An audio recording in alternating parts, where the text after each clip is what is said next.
وَلَنَبْلُوَنَّكُمْ بِشَيْءٍ مِّنَ الْخَوْفِ وَالْجُوعِ وَنَقْصٍ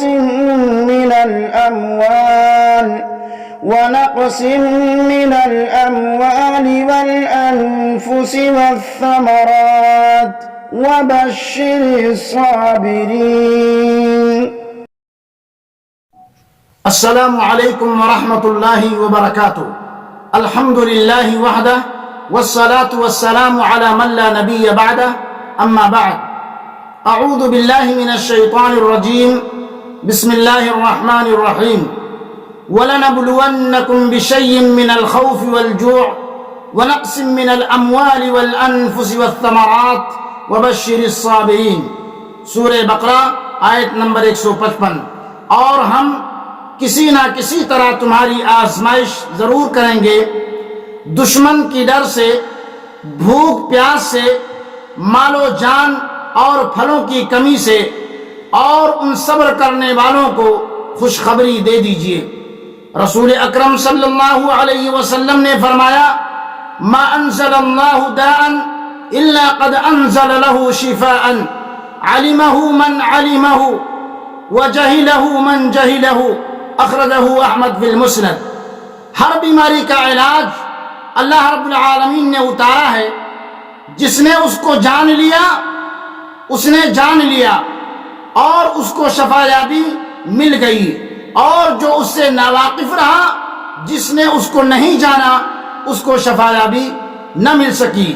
اس میں کوئی شک نہیں کہ دنیا میں جو کچھ ہو رہا ہے وہ اللہ نے تقدیر میں لکھ رکھا ہے. صحت اور بیماری بھی اللہ ہی کے حکم سے آتی ہے، اور یہ ہماری تقدیر کا حصہ ہے. معزز سامعین کرام و مشاہدین اور ناظرین اعلام، یہ چند تمہیدی کلمات ہیں جو میں نے آپ کے سامنے بیان کی ہیں. آج جو بات میں آپ کو بتلانے جا رہا ہوں وہ ایک بڑی بھیانک بیماری ہے جس سے پوری دنیا میں عجیب و غریب گھبراہٹ، بے چینی ہے. آج کے اس نشست کا موضوع ہے کورونا کا مقابلہ شریعت اور عقل کی نظر میں. آپ صلی اللہ علیہ وسلم کا ارشاد ہے: یقین جانو اگر ساری دنیا مل کر بھی تمہیں نفع پہنچانا چاہیں تو تمہیں نفع نہیں پہنچا سکتی سوائے اس کے جو اللہ نے تمہارے لیے لکھ دیا ہے.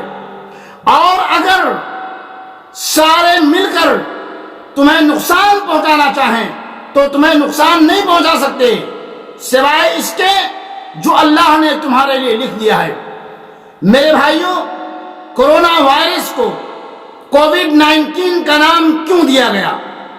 اس سے مراد 2019 میں کورونا وائرس انفیکشن سے پیدا ہونے والا نیمونیا ہے، جو گزشتہ سال دسمبر میں سامنے آیا. لیکن اب کووڈ-19 عالمی وبا کی شکل اختیار کر گیا. جو کورونا وائرس مرض کے پھیلنے سے دنیا بھر میں پھوٹ پڑی ہے، افراتفری مچی ہے. اس وبا کا باعث SARS-CoV-2 نامی وائرس ہے، جس کی وجہ سے انسانوں کا نظام تنفس شدید خرابی سے دوچار ہو جاتا ہے.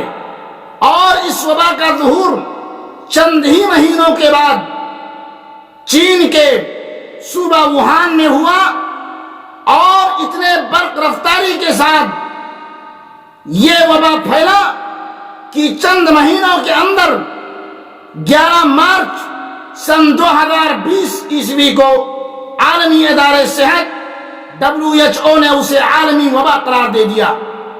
اور اس کے علاج یا روک تھام کے لیے اب تک کوئی تصدیق شدہ علاج یا دوا دریافت نہیں ہو سکی ہے.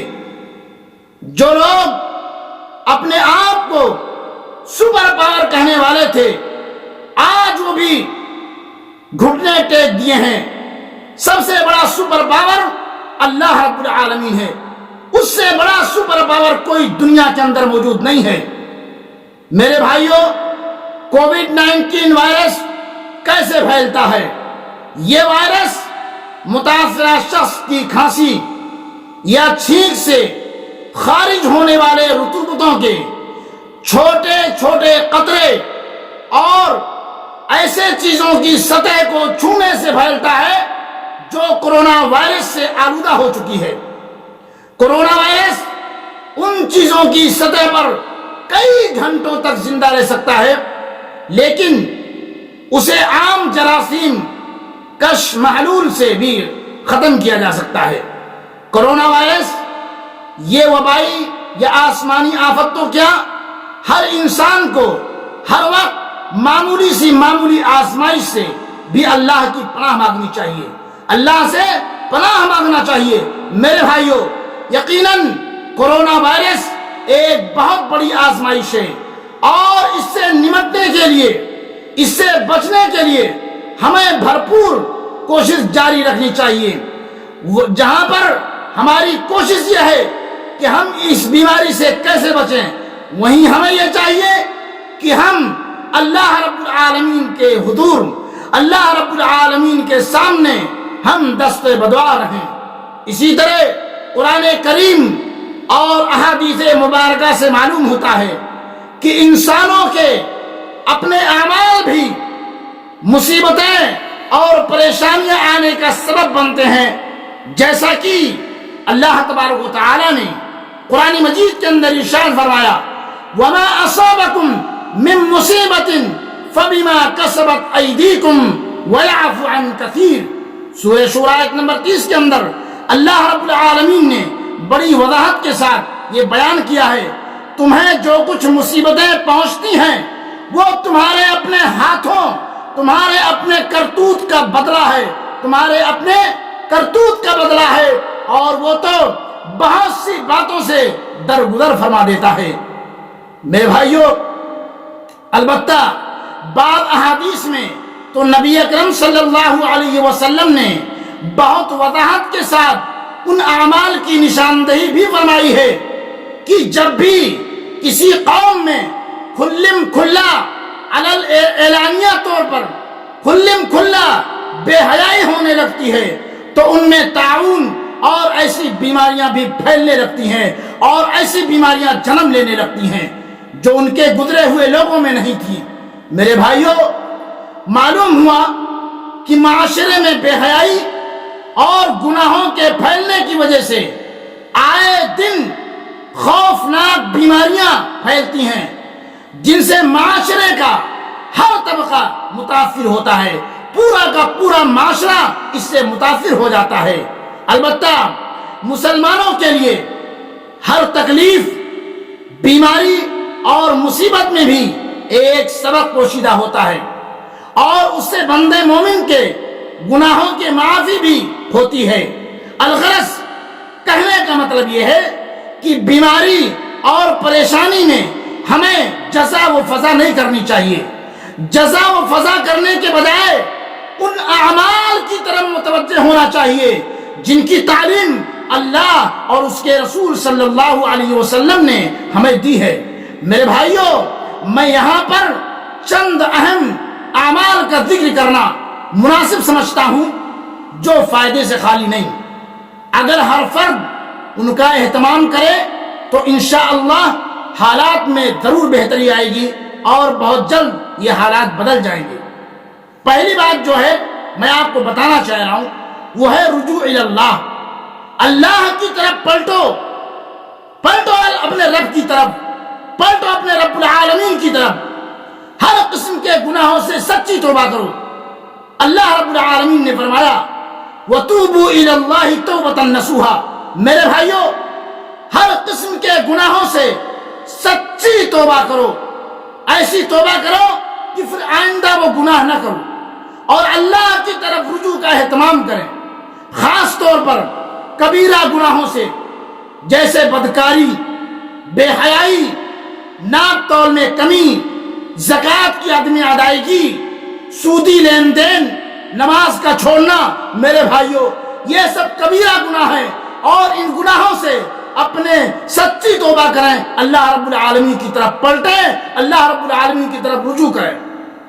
اس وقت مذہبی رہنما اور علماء کرام کی ذمہ داری کسی بھی طبقے حتیٰ کہ حکومت سے بھی بڑھ کر ہے۔ ڈاکٹروں کے مطابق کورونا وائرس کے پھیلاؤ کا ذریعہ میل ملاپ اور ہاتھ ملانا ہے، جس کا سب سے زیادہ امکان نمازوں اور مذہبی اجتماعات میں ہوتا ہے، دینی پروگراموں میں ہوتا ہے۔ اس لیے تمام دینی جماعتوں کے سربراہان اور اکابرین کو چاہیے کہ وہ اپنی عوام کو ہدایت کریں کہ جب تک یہ وبا قابو میں نہیں آتی وہ اپنے اپنے گھروں میں نماز پڑھیں۔ یہ سب کی ذمہ داری ہے، علماء کرام کی ذمہ داری ہے، جو غیر علماء ہے، جو بڑے ہیں، اکابرین ہیں، مذہبی رہنما ہیں، یہ سب کی ذمہ داری ہے کہ اپنی عوام کو ہدایت کریں کہ جب تک یہ بیماری رک نہیں جاتی، یہ بیماری قابو میں نہیں آتی، اپنے گھروں میں نماز پڑھیں۔ اللہ رب العالمین سے دعا کرتا ہوں کہ اللہ تبارک و تعالی ہم تمام مسلمانوں کو اس وبا سے محفوظ رکھے، آمین یا رب العالمین۔ وآخر دعوانا ان الحمد للہ رب العالمین، والسلام علیکم ورحمۃ اللہ وبرکاتہ۔